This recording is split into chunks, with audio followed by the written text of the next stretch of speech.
The Finance Minister Sammy Wilson joins me from London. Mr Wilson, what's your assessment of the impact the Chancellor's decisions will have here?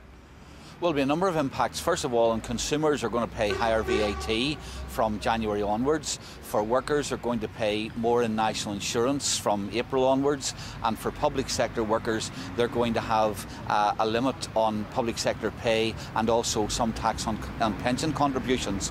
As far as the block grant is concerned, there will be no impact on the block grant for the forthcoming financial year, but there will be an impact, no doubt, from 2011 onwards. But the huge cut in the block grant that we were anticipating for 2010-2011 has not materialised. Is this a case of short-term gain, long-term pain for Northern Ireland then?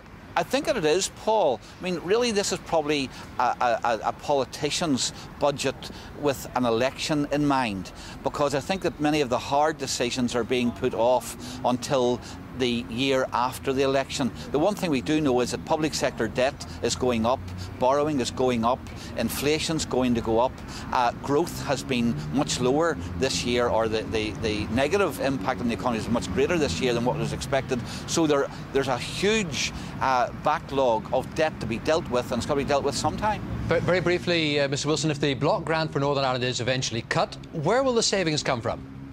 Well, we know that first of all there's going to be a higher, because we've got some indication about what's going to happen to capital spending. It's going to get hit quite heavily after 2011, and of course we don't know the size of the cut on current spending. Until we know that, it's going to be hard to know where exactly these reductions are going to be made. Sammy Wilson in London, thank you.